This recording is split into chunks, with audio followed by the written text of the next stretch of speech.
हरे कृष्णा। आपका स्वागत है हमारे पुराणों के पन्नों में। और आज हम चर्चा करेंगे एक विशेष प्रश्न पर। लोग पूछते हैं कि जो ये कलयुग है ये कहाँ रहता है, ये कलयुग किस स्थान पर रहता है। क्या हर जगह कलयुग है? जिस युग में हम रहते हैं इसे कलयुग कहते हैं। क्या हर जगह कलयुग है? क्या मंदिर में भी कलयुग है? क्या अच्छे अच्छे कार्यों में भी कलयुग है?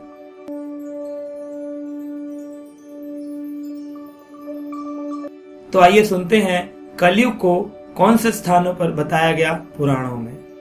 श्रीमद् भागवत पुराण के प्रथम स्कंद के 17वें अध्याय के 38 नंबर श्लोक में ये बात बताई गई है। अभ्यास अर्थेस्तदा तस्मे स्थानानि कलये ददो द्रुतं पानम स्त्रिया सूनः यत्र अधर्मश्चतुर्विधा।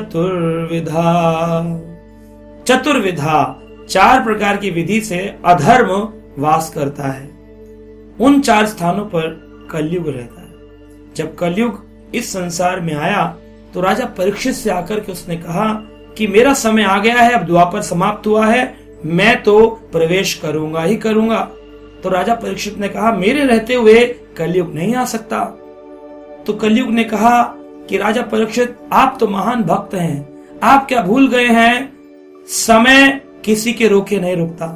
1 मिनट जो निकल गया उसे वापस नहीं ला सकते। इसलिए राजा परीक्षित मुझे तो प्रवेश करना ही है।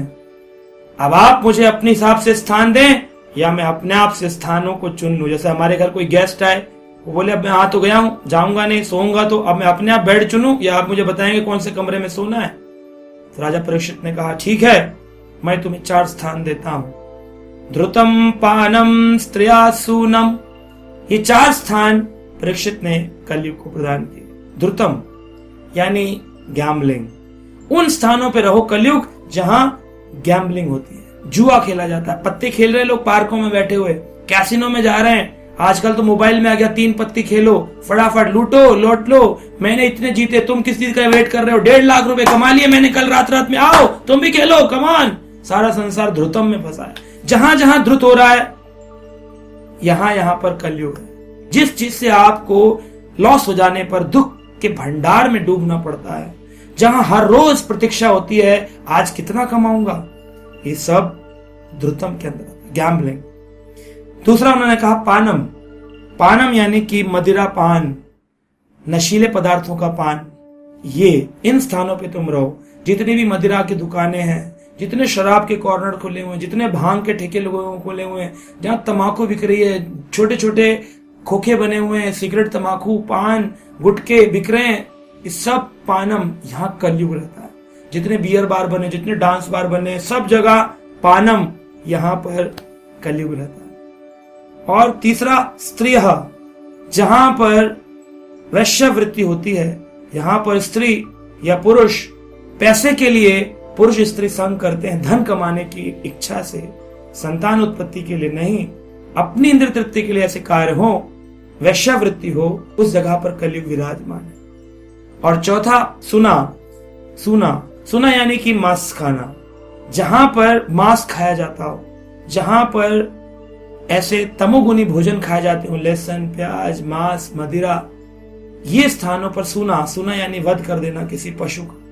इन स्थानों को कलयुग को दिया गया कि तुम इन स्थानों पर रहो। इसीलिए जो वैष्णव हैं, जो भगवान का भजन करना चाहते हैं, वो अपने आप को इन 4 कार्यों से दूर रखते हैं। बोले 4 स्थान से हम दूर रहेंगे, कलयुग से दूर रहेंगे, तो हम होंगे तो कलयुग में, कहलाएंगे तो कलयुग में, लेकिन हमारे मन में सतयुग होगा, हमारे बुद्धि में, हमारे मन में आनंद की अनुभूति होगी। ऐसे 4 स्थानों को त्याग दो। नो मीट ईटिंग, मांस मत खाओ। नो इंटॉक्सिकेशन, नशीले पदार्थ, चाय, कॉफी, पान, सिगरेट, बीड़ी सब छोड़ दो। नो गैम्बलिंग, जुआ आदि की आदत से दूर रहो। और नो इलिसिट रिलेशनशिप्स, यानी कि वो कार्य मत करो जो आपको इलिसिट रूप से किया जाए।